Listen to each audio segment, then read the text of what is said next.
शीतलहर का प्रकोप जारी है, जिसके चलते लोगों को भारी दिक्कतों का सामना करना पड़ रहा है। देखिए रिपोर्ट।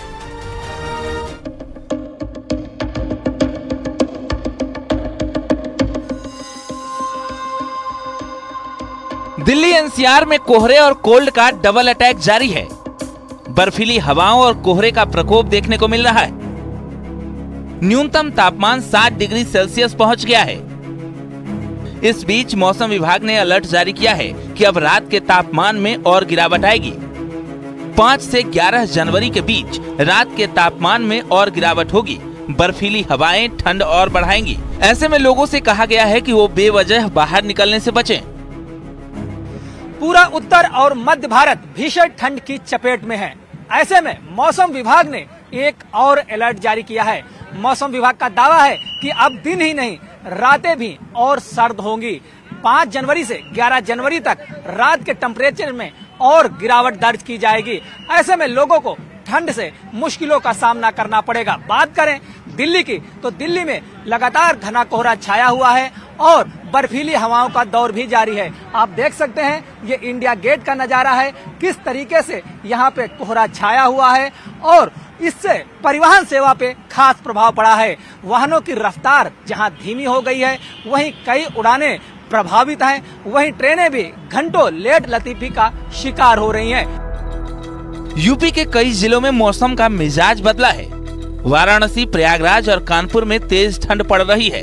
वाराणसी में शीतलहर के बीच तेज बारिश हुई। वहीं संगम नगरी प्रयागराज में कई घंटे से रुक रुक कर बारिश हो रही है। उधर कानपुर में भी मौसम ने करवट ली है।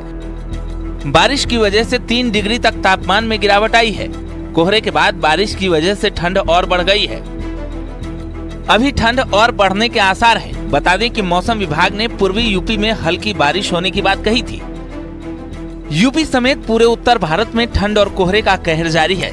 लगातार गिरते पारे ने आम लोगों की परेशानी बढ़ा दी है। सर्द हवाओं के चलते ठिठुरन बढ़ी हुई है।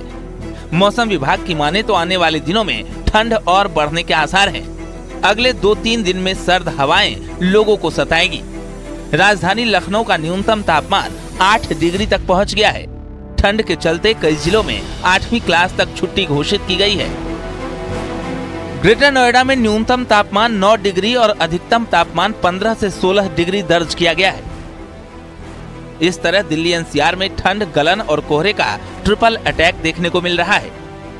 दिल्ली एनसीआर में कोहरे और ठंड का सितम लगातार जारी है। बात करें तो न्यूनतम तापमान 6 डिग्री सेल्सियस दर्ज किया गया, तो वहीं अधिकतम तापमान 15 डिग्री सेल्सियस दर्ज किया गया। इस समय मौजूदा तापमान की अगर बात करें तो 9 डिग्री है और नोएडा और दिल्ली एनसीआर में हाड़ कपा देने वाली ठंड है। लगातार हवा चल रही है, जिससे ठंड और गलन दोनों बढ़ी हुई है। फिलहाल आज अगर बात करें तो कोहरे ने भी दस्तक दी है। जिस तरीके से बीते 25 दिसंबर के बाद कोहरा देखा था, वैसी कमोवेश आज भी स्थिति है। और आप देखेंगे कि यहाँ पर विजिबिलिटी भी 200 मीटर के आसपास है या उससे भी कम है। लेकिन आज AQI में राहत जरूर मिली है, लेकिन एक बार कोहरे ने जरूर दस्तक दी है और पूरा शहर जो है वो सफेद चादर से ढका हुआ है। इसी तरीके से लगातार जो एडवाइजरीज हैं जिला प्रशासन द्वारा, गौतम बुद्ध नगर पुलिस कमिश्नरेट द्वारा, वो भी जारी की जा रही है। आप तस्वीरें देखेंगे किस तरीके से मकान हैं वो धुंधले हैं, गाड़ियां हैं थोड़ी दूर पर जाकर धुंधली हो रही, तो जाहिर तौर पे एहतियात बरतने की बहुत जरूरत है। यानी आने वाले कुछ दिनों में पूरे उत्तर भारत में ठंड का प्रकोप जारी रहेगा। Bureau report, news 18।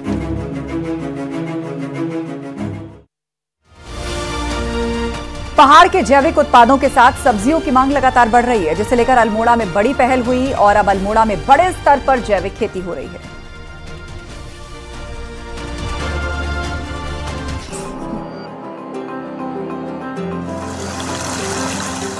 पहाड़ के जैविक उत्पादन की काफी डिमांड है। वहीं अल्मोड़ा जिले के 9000 हेक्टेयर क्षेत्र में जैविक खेती शुरू हो गई है, जहां पर रासायनिक खादों का इस्तेमाल पूरी तरह से बंद हो चुका है। तकरीबन 9000 हेक्टेयर एरिया में जैविक खेती हो रही है, जिसको विभाग के द्वारा प्रमाणित कराया गया है। इसके अलावा भी लार्ज स्केल पे प्राकृतिक खेती किसान करते हैं। किसानों को पहाड़ी जैविक उत्पादों के रेट भी अच्छे मिल रहे हैं। जितनी डिमांड जैविक पहाड़ी उत्पादों की है, उतनी पैदावार ही नहीं हो रही है।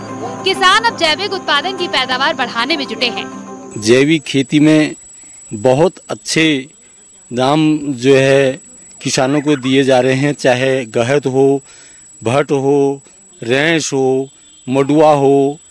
तो इसलिए सारे किसानों से मैं एक किसान होने के नाते आह्वान करता हूं कि जैविक खेती को अधिक बढ़ावा दें। पहाड़ में पर्यटक भी आकर जैविक उत्पादन और पहाड़ी घरों में ही रहना पसंद कर रहे हैं। इतना ही नहीं, जो लोग पहाड़ से पलायन कर मैदानी क्षेत्रों में बसे हैं, वो भी अपनी जैविक पहाड़ी उत्पादों को गाँव से शहरों तक मंगा रहे हैं। वहीं अब देखना होगा कि कृषि विभाग का जैविक उत्पादन कितना बढ़ सकता है।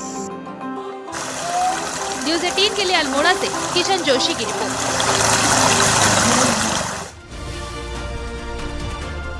और यहाँ वक्त हो गया एक छोटे से ब्रेक का। खबरें लगातार जारी हैं।